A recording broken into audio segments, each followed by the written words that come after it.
Está começando. Um programa que consola, esclarece e educa. Está no ar. O que é o Espiritismo? Olá, sejam bem-vindos ao canal do Grupo Divulgar Doutrina Espírita. Eu sou Andréa dos Anjos e esse é o programa O que é o Espiritismo?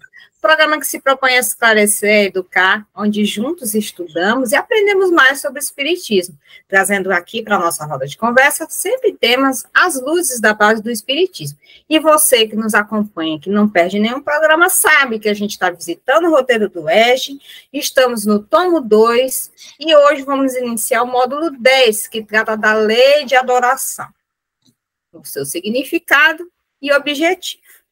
Sem muita demora, vamos lá dar as boas-vindas aos meus queridos amigos. Seja muito bem-vindo, meu querido Reinaldo. Opa, mais uma vez estamos aqui, o grupo todo completo, o Fujão voltou, né? Tudo bem, tudo de bom aí que a gente consiga levar para os nossos, para os nossos ouvintes e seguidores um trabalho bem descontraído, é assim que o nosso trabalho aqui descontraído, que a gente, através dessa descontração, a gente traduz um pouco o que essa doutrina traz de ensinamento e de aprendizado a todos nós. A gatíssima Isabela Martins. Hello! Bom, pessoal, um prazer enorme estar aqui mais uma vez para falarmos sobre temas relacionados à doutrina espírita e esclarecer qualquer dúvidas, né, e compartilhar o nosso conhecimento também. E nosso querido Raimundo Souza. Eu não estava fugindo não, gente, entendeu?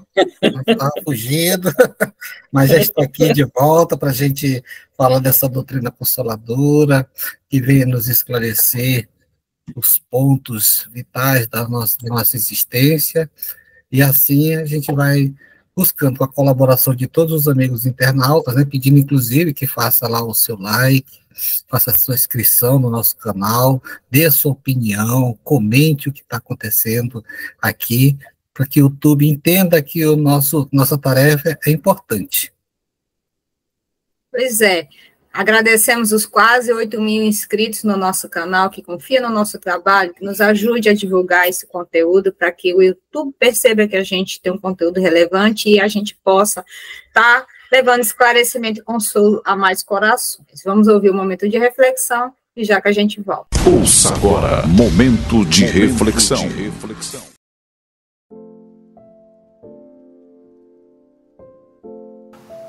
Mensagem do livro Alma e Luz, mensagem ditada por Emmanuel Francisco Cândido Xavier.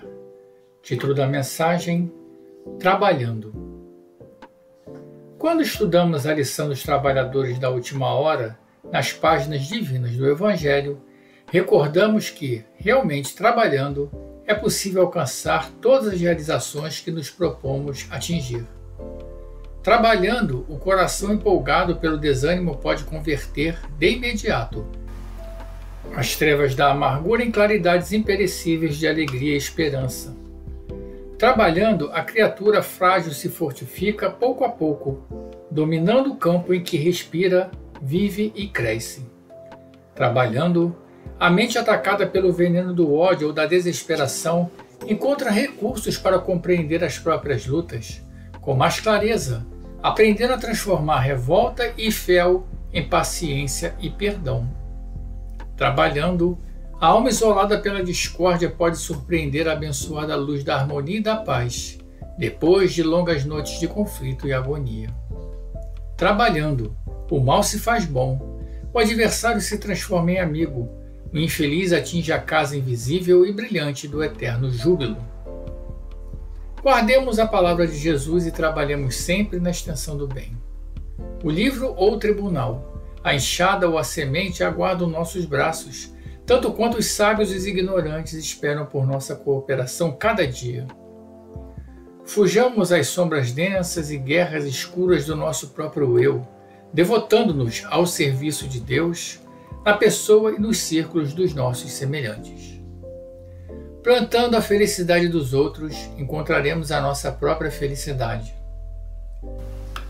Um anjo que se põe a dormir no vale, tentado pelo perfume das flores efêmeras, pode repousar indefinidamente nas trevas, enquanto que o aleijado que se dispõe a arrastar-se, sangrando o corpo e cobrindo-se de suor, na subida do monte, pode alcançar a glória do cimo e banhar-se de sublimes clarões, antes dos que dormem, com a graça divina da gloriosa alvorada.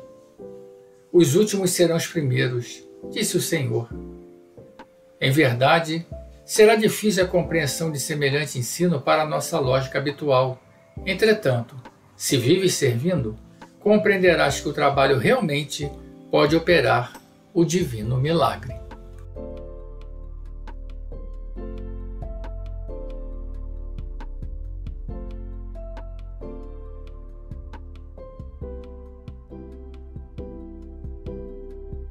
Pronto, meus amigos, abastecidos com o momento de reflexão, vamos dar início à roda de conversa de hoje. Tati, solta a vinheta. A partir desse momento, você acompanha a nossa roda de conversa. O Espiritismo em Debate. Como eu falei no começo, a gente está recomeçando o estudo do ESD e o tomo 2, que trata basicamente das leis divinas. E a gente vai estar vendo hoje, no módulo 10, Lei de Adoração, o seu significado e objetivo. E aí, meus amigos, vamos lá. No que adoração? Quem começa? Olha lá que eu aponto. Em O Livro dos Espíritos, né, na questão 649, que aborda, né, o tema da adoração e questiona sobre o seu real significado. Né? Isso, então, a adoração é um tema central em muitas religiões e práticas espirituais. E esta questão oferece insights importantes sobre como compreender e praticar a adoração de forma significativa e verdadeira. Né? Então, segundo a resposta dada pelos espíritos superiores, a adoração consiste em um sentimento que se manifesta de diferentes formas, podendo ser expresso por meio de ação, palavras ou pensamentos. É uma reverência profunda para com o Criador e a expressão de gratidão, respeito e amor. Né?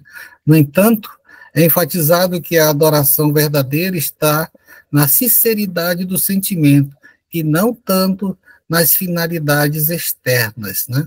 Então, essa resposta, né, nos convida a refletir sobre a natureza da adoração em nossas vidas e questionar se nossas práticas religiosas ou espirituais estão realmente baseadas em um sentimento genuíno de reverência, ou se estão apenas cumprindo um papel social ou cultural. Não é isso, gente? Eu acho que é importante a gente também fazer com que os nossos, né, internautas entendam, porque, assim, existe uma diferença, né? Acho que quando você escuta aí o Raimundo, você já percebe uma diferença clara do que a gente entende comumente por adoração e o que é que a doutrina espírita fala. É a mesma ideia de religião, né? Em religião a gente pensa que são rituais e etc e tal, e a doutrina espírita vai lá e explica a religião como um religar a Deus, me aproximar de Deus. A adoração cai numa semelhança, né, com essa ideia da religião. Por quê? Para o materialista, né, quando você vai lá no dicionário e procura o que é adoração, ele vai falar que é o ato ou o efeito, né, de adorar. Então, comumente, a gente pode entender isso como, por exemplo, quando a gente cultua alguma divindade, né? Então, nesse momento, eu estou adorando aquela divindade, né? Quando eu me prostro diante de uma imagem e faço um culto a ela, é um ato de adoração. Mas, para o Espiritismo, como o Raimundo colocou inicialmente, isso se modifica um pouco. E eu acho que a gente poderia resumir esse entendimento da doutrina espírita quando a gente pensa que adorar é elevar o pensamento a Deus.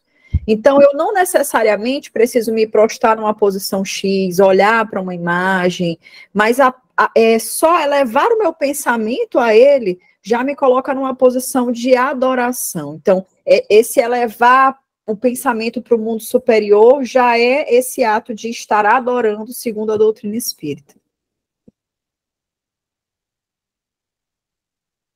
Reinaldo? Eu acho que já foi tudo bem falado sobre essa adoração, né? Basicamente, tudo isso que foi falado E realmente a adoração, hoje, inclusive hoje até a adoração, como os adoradores falam, é levar o pensamento a Deus. É pensar. Quando se fala hoje em adoração, nós, por exemplo, nós espírita, nós pensamos só nessa situação, nós nos ligarmos a Deus através de pensamento, de ideias, pensar num ser que é um ser, digamos, amoroso, um ser que realmente, a hora que a gente pensa nele, é como se eu pensei nele, automaticamente, naquele momento, ele me abraça, ele me acolhe. Então, essa é a adoração. Não é adoração como Isabela disse, ficar ali todo o tempo falando dele, todo o tempo se ajoelhando, todo o tempo. É do pensamento.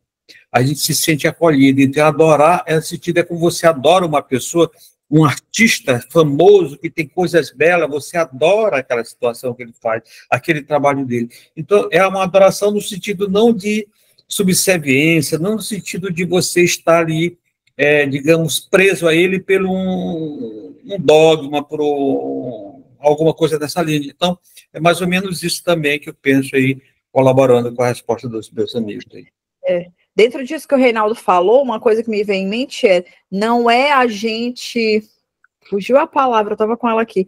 Quando ele explicou, é como se não é uma obrigação, é um ato que você faz por amor, porque aquilo te faz bem, né? Não é uma coisa que, eu preciso agora fazer isso aqui. Não, eu preciso agora me prostrar e pensar sobre tal coisa. Não, é um ato natural, né? É algo espontâneo, no caso. E aí, gente, a adoração é uma lei natural? A doutrina diz que é. Então, vamos lá. Por que é uma lei natural? Como a Isabela falou, né? A adoração, né, ela é uma prática comum em muitas religiões, né, e culturas ao redor do mundo, né? Ela está na lei natural. É um impulso inato presente na natureza humana. Mas por que, assim, a adoração é considerada uma lei natural, né? A gente vai procurar isso lá no Livro dos Espíritos, na questão 652, né? E a adoração, e diz lá que a adoração é uma lei natural porque está ligada à necessidade que o homem tem de se conectar com o mundo espiritual. Através da adoração, o homem busca estabelecer uma relação com Deus ou com entidades espirituais, né, superiores, buscando auxílio, proteção e orientação espiritual. Além disso, a adoração é considerada uma lei natural porque está relacionada à evolução espiritual do indivíduo. Ao reconhecer a existência de um poder superior e se submeter a ele através da adoração, o homem desenvolve virtudes como humildade, gratidão, amor ao próximo, a resignação diante das dificuldades da vida, né? Então, eu creio que ela está na natureza da pessoa, né? Uma coisa que eu penso sobre isso, assim, porque vamos refletir um pouco sobre por que é uma coisa inata, por que vem, né, na gente, desde que a gente é criado enquanto espírito, por quê? Mesmo que nós hoje estejamos extremamente evoluídos, mesmo que o homem hoje tenha domínio sobre muitas coisas no mundo, né, mesmo que a gente seja os seres racionais, que dominem muitas coisas e tudo mais, e que comandem todos os outros reinos, mas nós, diante da natureza, somos muito insignificantes ainda. Quando a gente para pensar na perfeição de tudo que existe, e que nós não sabemos a origem de tudo, como isso exatamente começou e tudo mais, não conseguimos compreender a grandiosidade disso, mas vemos e vivenciamos a grandiosidade disso, a gente percebe o quanto a gente é pequeno. E aí, quando a gente se coloca nessa posição, porque em algum momento a gente sempre se coloca diante dessa posição, a gente pensa assim, bom, tem que haver alguma coisa acima de mim, porque eu não consigo explicar o que existe aqui. Então, nesse momento, de forma inata, ou seja, ainda que eu não queira, os meus pensamentos se elevam para agradecer a algo superior, ainda que eu não entenda, ainda que eu não acredite, ainda que eu não tenha Deus em mente, eu não tenho uma crença definida, mas eu consigo perceber a minha insignificância, ou melhor, não é a insignificância, mas a minha pequenez diante da grandiosidade que é o universo. que a gente não consegue imaginar, sabe, assim, o quão distante estão certas coisas que eu consigo visualizar daqui de onde eu estou, o quanto determinados acontecimentos das nossas vidas nos colocam numa situação que a gente fala, gente, eu não sou nada. Alguma coisa me auxiliou, não sei explicar como eu melhorei, como eu me curei dessa doença, como determinada coisa aconteceu na minha vida. A medicina já tinha desenganado, mas aconteceu algo que foi lá e fez com que aquela pessoa voltasse à vida e etc e tal. Então, são muitos acontecimentos, desde que o mundo é mundo, e são muitos os relatos, que colocam a gente nessa situação em que a gente não tem nada além para fazer, sabe? Não tem nada mais que a gente possa fazer a não ser se colocar diante, sabe, assim, dos nossos próprios pensamentos e dizer obrigado. Obrigado à espiritualidade, ao universo, a Deus, sabe? Não importa, Alá, o que quer que você imagine que seja um ser superior, mas com certeza todos nós temos aquela sensação intrínseca de que existe algo superior coordenando tudo isso, porque nós ainda não conseguimos explicar nada desse universo tão grande, né? É pura verdade. Se a gente vendo isso, essa adoração, todos os povos têm algo para adorar. Eles têm uma divindade, vamos dizer assim, eles têm uma divindade. Deus, Javé, cada um encontra Tupã, e cada um tem, cada povo, até aqueles povos primitivos, tem o Deus que ele adorava, né? Então, essa lei de adoração fica muito claro quando a gente olha para os povos antigos, os povos ainda, digamos, semi-selvagens, os nossos primeiros povos aqui da Terra, que eles tinham alguma coisa que eles acreditavam, algo superior, como algo além do entendimento dele. Então, aquele além, até o povo politeísta, eles acreditavam em Deus, que eles não tinham uma crença definida, mas acreditavam em Deus Sol, Deus Lua, Deus não sei o quê, porque eles acreditavam em um ser, é uma adoração. Então, isso está intrínseco em nós, é inato, já nascemos, até porque a centelha de Deus está em nós. Então, a gente não pode desassociar disso. Porque o que Jesus disse? Sois deuses. Então, a centelha de Deus está em nós. Então, por mais que a gente não tenha ainda a compreensão desse Deus, aquelas pessoas que ainda não têm a compreensão, mas ele sabe que existe um ser superior, um ser que ele, em algum momento, ele precisa adorar, acreditar. E aí a gente vê essa adoração de maneira diferente, né? Aí essa adoração vai de acordo com o entendimento de cada um, como a gente adora esse Deus. Então, realmente, se confirma essa informação aqui da doutrina, que é inato, que todos nós já nascemos com essa semente do Deus em nós. Então, diante de tudo que a gente falou, inclusive até Reinaldo fez esse fechamento, o ato de adorar, não estamos falando de forma ainda, o ato de adorar é algo inato, não é produto de um ensinamento, é algo que está intrínseco em nós, correto? Já que é assim, então a questão do ateísmo, gente, como é que fica? É algo individual ou a gente tem povos com esse pensamento? O que a gente pode dizer a respeito? Olha, eu acho que é individual, porque se a gente pesquisa... Alguém ia falar? Desculpa. Não, pode começar, Raimundo. Pode falar. Tá. Não, eu ia comentar que eu acho que são questões individuais, porque eu já tentei pesquisar certa vez sobre essa temática, né, sobre se existem povos que são todos, né, completamente ateus e tal, e eu não consegui encontrar, assim, um povo... Hoje, por exemplo, trazendo para a atualidade, nós temos, e aí eu lembro de ter lido uma matéria uma certa vez na Super Interessante, que falava, né, sobre países mais ateus e tudo mais. E, por exemplo, você tem países que têm um percentual muito grande, né, de pessoas que são ateus. O maior deles, pelo menos da época dessa matéria, era a Suécia, que tinha, por exemplo, 85% da população, era um percentual alto, que eu pensei, né? E aí tinham alguns outros países que se seguiam com percentuais que iam diminuindo, mas também elevados. E o interessante é que mesmo nesses países, ou na grande maioria deles, todas as religiões eram ensinadas e respeitadas, né? Mas as pessoas optavam por não. Mas eu não consegui achar relatos de comunidades que fossem inteiramente, sabe? Claro que as pessoas que não têm essa crença, de repente, por algum motivo, se aglutinem, mas você não consegue encontrar comunidade 100% como você encontra de outras, digamos assim, não sei qual a palavra utilizar, mas de outras religiões, digamos assim, de outras denominações religiosas, né? Porque você tem, por exemplo, tribo indígenas, que aí todos ali professam aquela mesma fé. Você tem outros povos que têm ali uma entidade em comum, politeístas, etc. e tal. Não importa, mas tem. Mas eu não ouvi, eu queria até se os colegas tiverem aí algum relato, mas eu não consegui encontrar nada que falasse sobre uma comunidade 100% de ateus. A questão 651 do Livro dos Espíritos, ele diz o seguinte: não, eu vou sair, depois eu vou falar, só vou aqui. Houve povos desprovidos de todo o sentimento de adoração? Essa é a pergunta. A resposta é não, porque jamais houve povos ateus. Todos os compreenderam que há, acima deles, um ser supremo. Tu fala, Ramon, depois eu falo. Não, pode continuar.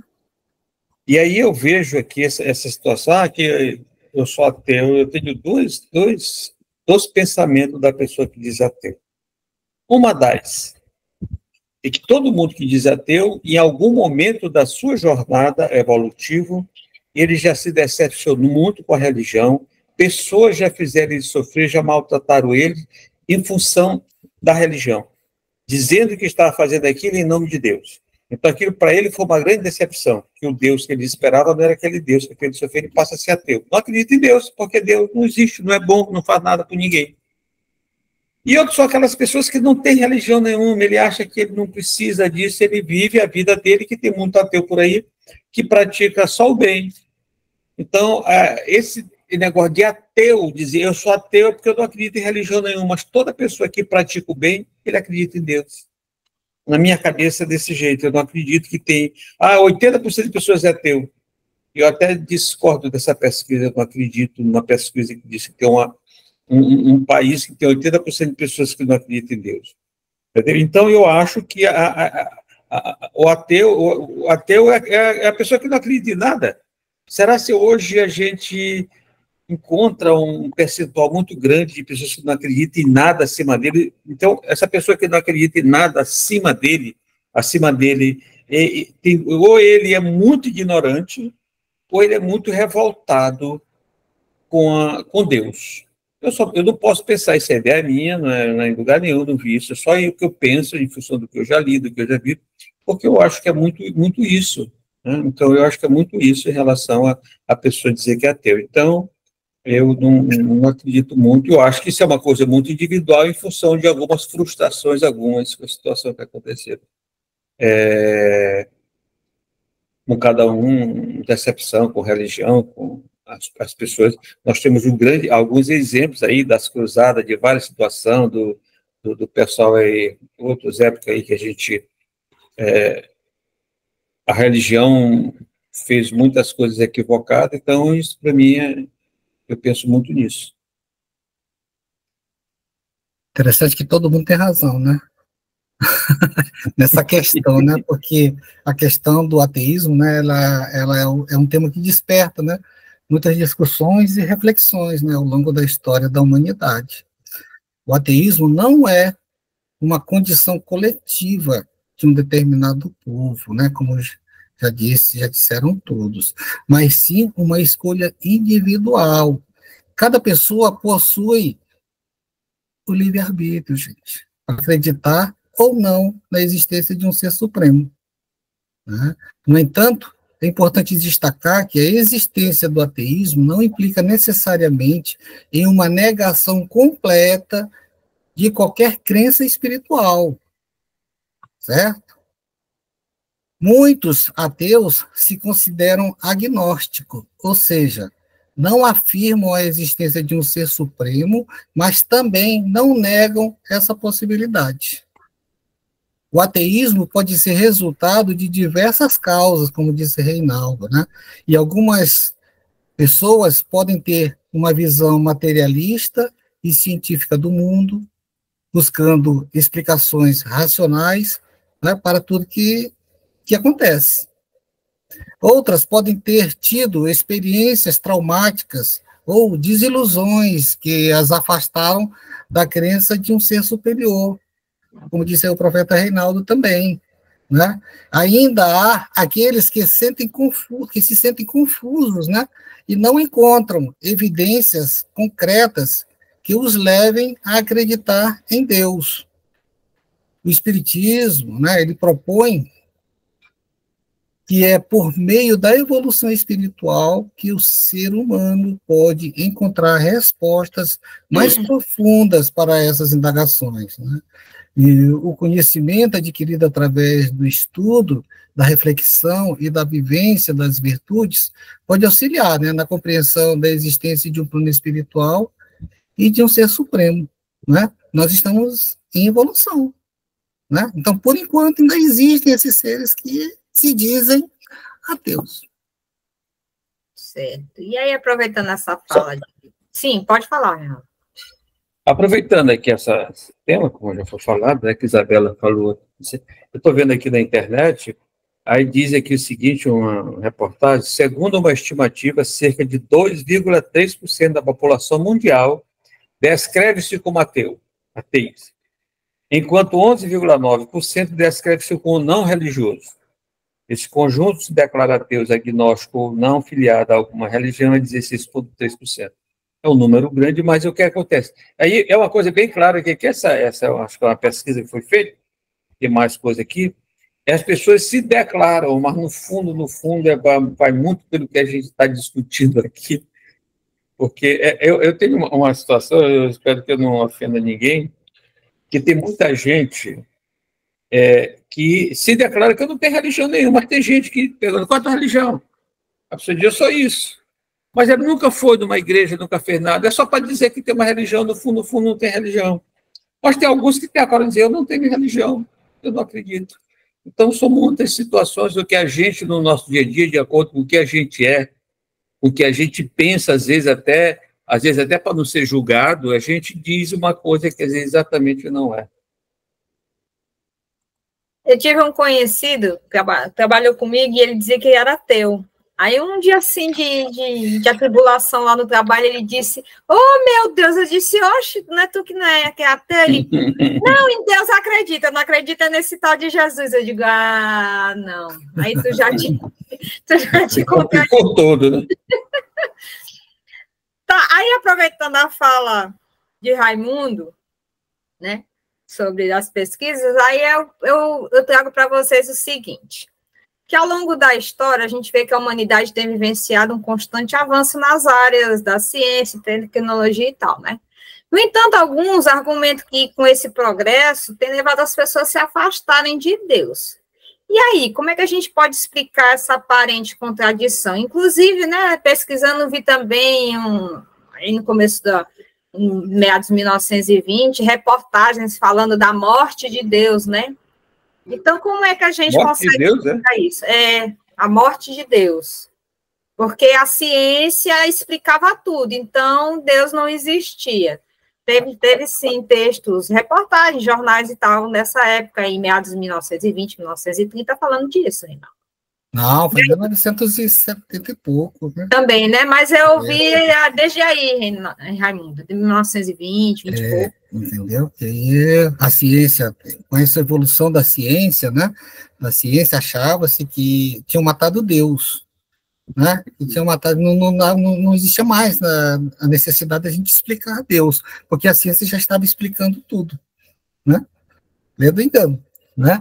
E na doutrina espírita, né, essa questão ela é abordada de forma mais esclarecedora, né? A ciência e a religião não são necessariamente opostas, mas sim complementares. Reinaldo fala disso muitas vezes aqui no nosso programa, né? Ele está sempre colocando essa pontinha aí que a doutrina espírita diz que a ciência espírita, né, a espiritual e a ciência comum, elas são complementares, né? Então, ambas buscam o conhecimento e a compreensão do mundo e do ser humano, cada uma à sua maneira. A visão espírita nos convida, né, a entender que o avanço da ciência não implica necessariamente no afastamento de Deus, mas sim uma busca por desvendar os chamados mistérios da criação. Né? Através da ciência, podemos compreender melhor as leis naturais e a complexidade do universo, o que é visto como uma forma de explorar e admirar a grandeza do Criador. Além disso, a doutrina espírita ressalta, né, que o progresso científico pode ajudar a desmistificar crenças e superstições que possam prejudicar a compreensão verdadeira da espiritualidade. Ao mesmo tempo, a religião também desempenha um papel importante ao oferecer conforto espiritual, orientação ética e moral, e uma conexão com o divino. Se a gente não tivesse aí as religiões, como é que ficaria a ética, a moral, nessas coisas todas? Hã?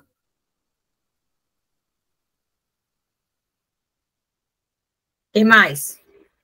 Isabela, não fala não?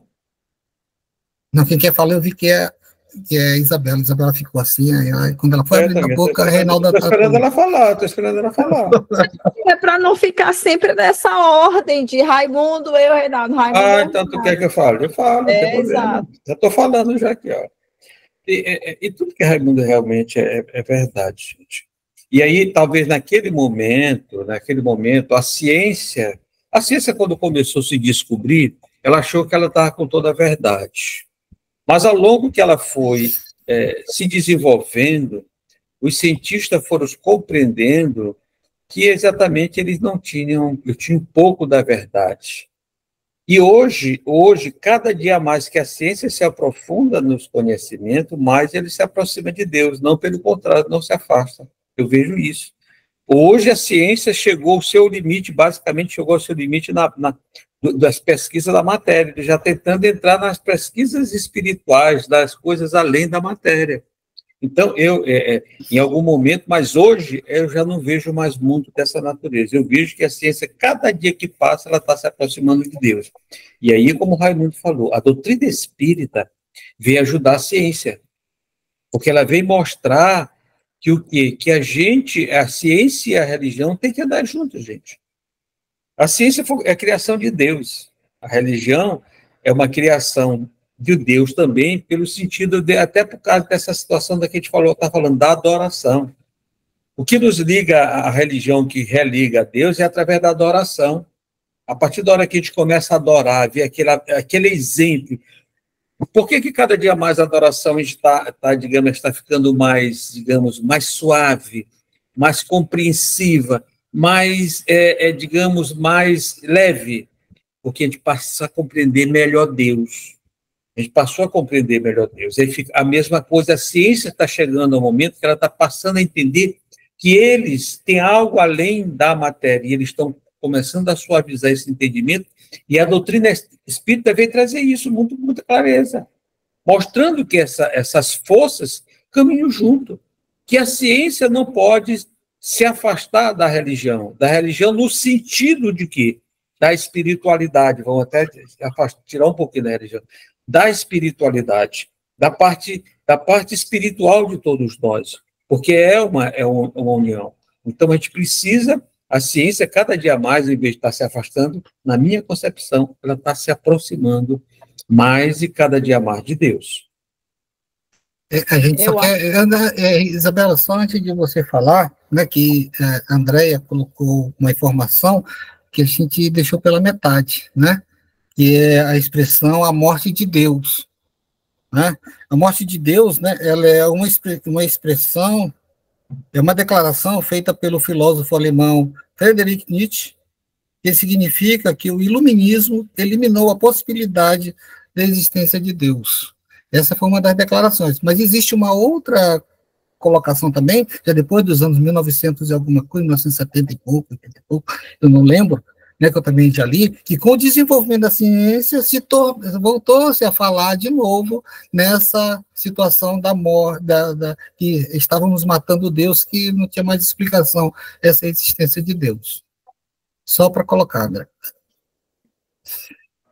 Não, só o que eu ia complementar, ou, né, falar um pouquinho, é que essa visão é uma visão mesmo do passado, como o Reinaldo estava finalizando, né? Hoje você já não tem, acho que a ciência está cada vez mais próxima dessa ideia. E ainda voltando para essa pesquisa, eu queria comentar um dado sobre quando a gente falou sobre os ateus. Essa pesquisa, ela englobava realmente nesse percentual total, não só ateus, né, mas pessoas que não tinham não é uma crença, mas assim, não tinham certeza se acreditavam em algo, né? Essa dúvida, ela também era colocada dentro desse campo do não creio. E nessa mesma pesquisa, olha só que interessante, né? Nesse mesmo bolo, foi feito também uma pesquisa entre cientistas, né? E esse quadro tanto mudou que essa pesquisa apontava que 50% dos cientistas têm alguma religiosidade, né? E 36% dos demais têm uma crença em Deus, apesar de não ter uma religião definida. E apenas 10% se diziam ateus, né? Então, assim, você já vê que mesmo na comunidade científica, essa ideia de que ciência e religiosidade não caminham juntas já é uma questão que tem caído cada vez mais por terra, eu acho. Sim. Bem, gente, vamos voltar aqui à primeira questão, que é a 649, que diz que Kardec pergunta, né, em que consiste a adoração? Aí a resposta dos espíritos, curta, é a elevação do pensamento a Deus. Pela adoração, a alma se aproxima dele, certo? Isso é muito óbvio, vamos dizer assim, no meio espírita. Vamos elevar o pensamento a Deus, até que muitas vezes a gente vai iniciar as preces, vamos elevar o pensamento a Deus e se faz a prece. Mas para aqueles que estão nos assistindo e que não são espíritas, como é que a gente consegue fazê-los entender essa ideia de elevação de pensamento a Deus? Eu vejo, na realidade eu vou falar como é que eu faço, elevar o pensamento a Deus. Eu busco, o que a gente faz? Vamos elevar o pensamento a Deus. Nós vamos pensar em algo bom. Vamos pensar um Deus, mas não aquele Deus, aquele velhinho de barba assim como a minha.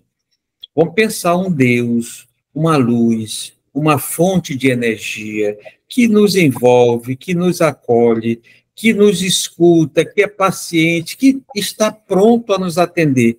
Eu penso dessa maneira, elevar meu pensamento a Deus é eu pensar em algo bom. Alguém que está me escutando os meus lamentos, as minhas fraquezas, e vai sempre me dizendo, tem calma, vai dar certo, vai ficar bem, confia, continua. Então eu penso, quando eu elevo meu pensamento a Deus, eu me deixo acolher. Então eu sempre penso, elevar o pensamento a Deus, você se deixar acolher por uma energia diferente. É como se você tivesse o quê? Sendo embalado no braço de uma mãe carinhosa. Isabela. Bom, eu gostei dessa resposta do Reinaldo, é muito parecida com o que eu penso, mas eu acho assim, gente, todas as vezes que a gente quiser elevar o nosso pensamento, todas as vezes que a gente busca nos conectar com algo que está acima. Em que sentido eu faço isso, né? Como que eu faço isso? Tendo bons pensamentos. E às vezes eu gostaria de enfatizar que mais do que bons pensamentos são boas ações. Então, tudo isso que eu faço, que me eleva moralmente, me bota em conexão, me bota numa linha direta com Deus. Então, quando a gente fala, gente, vamos aqui elevar o nosso pensamento, esvaziar a cabeça do mundo material, buscar um estado de quietude, de silêncio, sabe? Para buscar essa conexão, porque nós não conseguimos, uma mente tumultuada e barulhenta, não consegue, é como você tentar sintonizar um rádio, né? Não, por exemplo, aqui em São Luís, das rádios que nós temos a Rádio Universidade, por exemplo, a frequência dela é 106,9. Não adianta, se você botar na 105, na 107, na 106,1, não vai conectar, Você só vai conseguir conectar bem, sem chiados, ter uma conexão direta, se você colocar exatamente naquela sintonia. Então, elevar o pensamento a Deus é esvaziar a mente das questões materiais, do barulho. E quando eu falo barulho, não é o barulho externo, é o barulho interno que você mesmo tem, as ansiedades, as inquietudes, né? Tudo aquilo que nos aflige. E buscar essa conexão com o alto, nos colocar no estado de oração, de vigília, de reflexão, entendendo o que nós somos em essência, que é espíritos, né? Então, entendendo que nós somos espíritos, todas essas ansiedades mundanas, né, não deveriam nos afligir tanto como afligem. E se colocar nesse estado de elevação é isso. Certo. Mais alguma coisa, Gal? Algum complemento? O que os espíritos nos responderam sobre como manifestar essa adoração a Deus? De que forma? A resposta dos espíritos para a gente. A forma, ele coloca, né, que a adoração verdadeira é a do coração. Eu gostei muito disso, né, que os espíritos trazem. Que a adoração verdadeira é a do coração. Em todas as vossas ações, lembrai-vos sempre de que o Senhor tem sobre vós o seu olhar. E eles também dizem que Deus prefere os que adoram do fundo do coração com sinceridade, fazendo o bem e evitando o mal. Aos que julgam honrá-lo com cerimônias que não tornam os melhores com seus semelhantes. Então, aqui a forma da gente conseguir fazer essa adoração verdadeiramente é agindo. Mais do que palavras, mais do que elevar pensamento, é eu ter uma boa ação para com o meu próximo. Todas as vezes que eu me coloco diante de uma situação em que eu busco fazer algo por alguém, que eu saio do meu egoísmo, do meu egocentrismo, eu estou orando, eu estou adorando a Deus, eu estou me conectando com a espiritualidade superior. Isso é interessante, porque a gente acha que o ato de orar, de adorar, é palavras, é pensamentos, é me ajoelhar, é fechar os olhos, é me recolher, quando não, eu posso estar no trânsito e estar orando, estar adorando a Deus. Por quê? Porque eu tive uma boa ação naquele momento, porque eu enviei um pensamento positivo para alguém que me cortou, que me xingou. Então, assim, eu tive um comportamento amoroso para quem não foi capaz de ser uma pessoa amorosa. Então, todas as vezes assim, que eu ajo dessa forma, ou seja, que eu ajo com amor para com o próximo, eu estou me colocando, né? É uma forma de adoração, e a forma predileta, porque às vezes, nas palavras, a gente é capaz de botar, assim, muita gente no bolso. Não a Deus, claro, mas a gente é capaz de colocar muita gente no bolso. Mas as nossas ações, elas não mentem, as pessoas sentem. É aquela coisa da energia, eu senti que fulano fez isso, foi sincero, sabe? Foi simples, mas foi de coração e tal. Então, essas coisas nós somos capazes de perceber. Ainda quem não acredite em Deus é capaz de sentir isso, né? As pessoas falam sobre isso. Então, adorar, mais do que palavras, mais do que pensamentos, são ações. Deus, né, é amoroso, justo e misericordioso, né?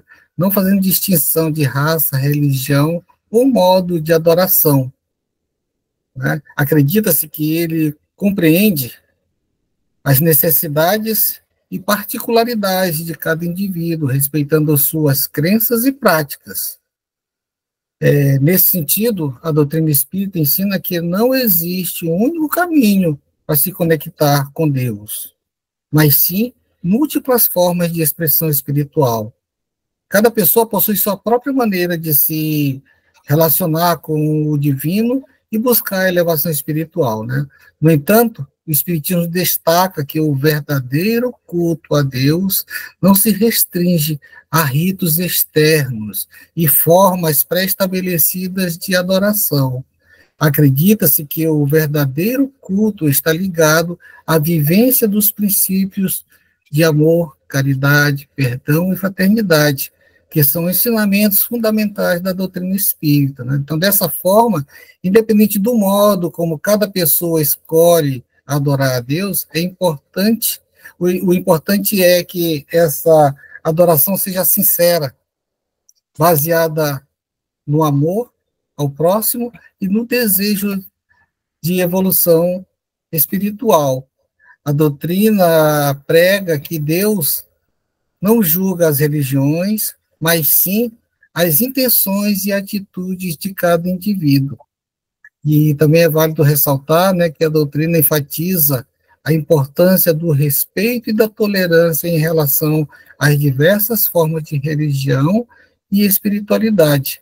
Reconhece-se que cada um pode ter sua própria verdade e que a busca pela conexão com o divino é uma jornada pessoal e única, né? Então, cada religião, cada cena pode fazer do seu modo. Importante é que seja verdadeiro, que seja do coração, né?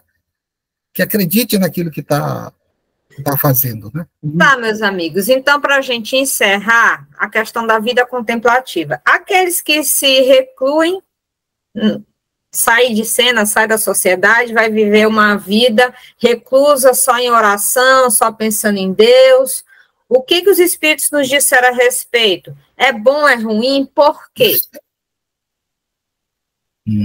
Deus espera que seus filhos estejam ativos, né, e engajados no processo da evolução espiritual. Isso significa que, para alcançar a plenitude espiritual, não basta apenas dedicar-se à reflexão e à contemplação. É necessário agir e praticar o bem.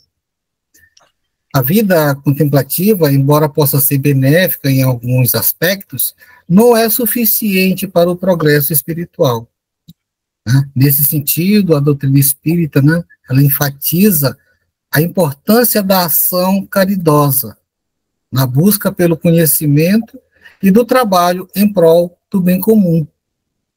Assim, a vida contemplativa sem ação é inconsequente e não está alinhada aos desígnios de Deus. É necessário que o indivíduo esteja ativo, contribuindo, né, para a evolução espiritual, não apenas de si mesmo, mas também da sociedade como um todo, né? Isso é muito importante, porque às vezes a gente acha que só nós somos merecedores, né? Isabela. Sem dúvida nenhuma. Tem até uma questão do Livro dos Espíritos, eu não vou me lembrar aqui qual é essa questão, que ele fala, né, que você se recolher, viver como um eremita, é o que ele cita, inclusive, na questão, né? Se isso seria agradável a Deus, e os Espíritos são claros em dizer que não, né, essa não é a postura, porque nós fomos feitos para viver em sociedade, porque se assim não fosse, Deus não nos colocaria, né, no meio de tantas outras pessoas, se nós pudéssemos evoluir só contemplando a natureza e tudo mais. Não é que não possa existir essa forma, se é a forma que você escolheu, tudo bem, isso precisa ser respeitado, mas você há de convir que conviver com pessoas te coloca numa posição de desafio muito maior do que viver sem pessoas, né? Então, assim, quanto maior o número de indivíduos, maiores os números de conflitos, né? Mais as situações vão se colocar à prova, mais você vai ser testado e, consequentemente, né, de quem muito lhe é dado, muito será cobrado, e você também, consequentemente, tem um resultado maior.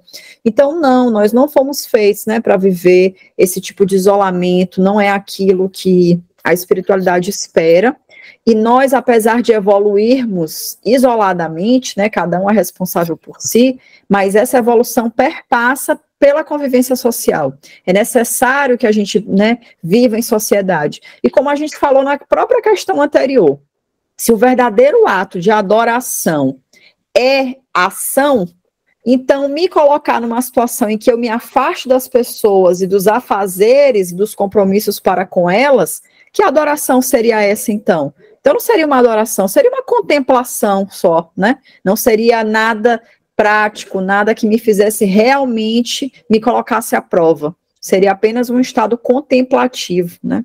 Como muitos de nós vivemos, diga-se de passagem, apesar de estarmos em sociedade.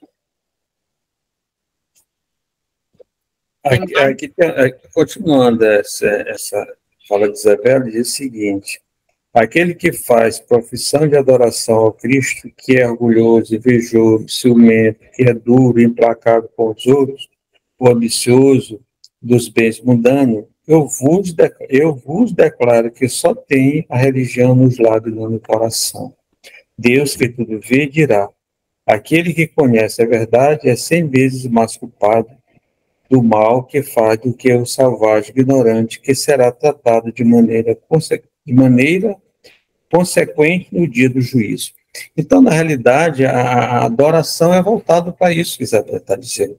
Adorar é agir. E aí, na questão 657, Kardec pergunta o seguinte: os homens que se entregam à vida contemplativa não fazem nenhum mal e só pensam em Deus, tem algum mérito aos seus olhos? Aí ele responde: não. É um não seco, não. Pois se não faz o mal, também não faz o bem, e são inúteis. Então, na realidade, é como Isabela colocou, não adianta você orar e não agir.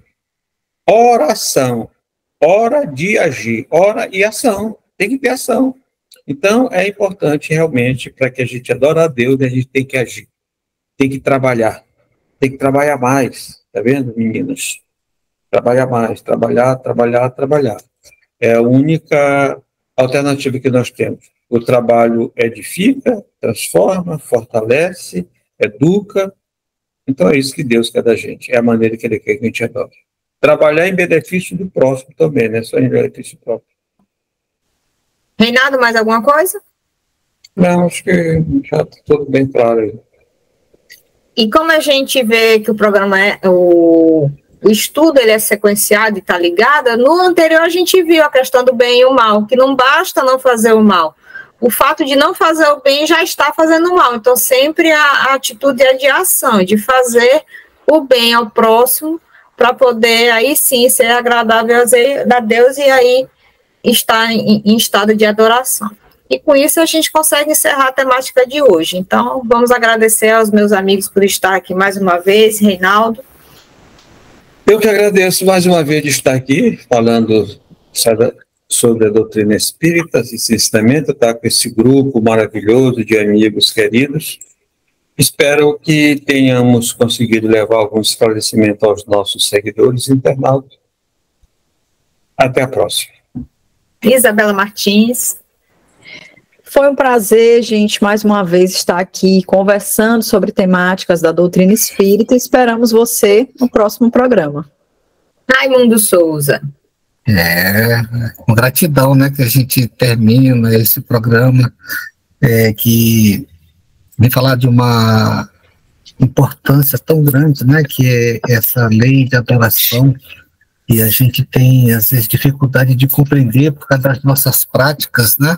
De algumas práticas que são impostas nas pessoas dentro de determinadas religiões. E a gente descobre que não tem nada disso, né? Tem que vir do coração, né? Tão simples, né? Vir do coração. E é o que a gente tenta passar aqui nesse nosso canal, que a gente vai falar de doutrina espírita. E pode ter certeza que tudo que a gente faz aqui é de coração, né? Onde a gente busca auxílio da espiritualidade para auxiliar na compreensão dos outros, né?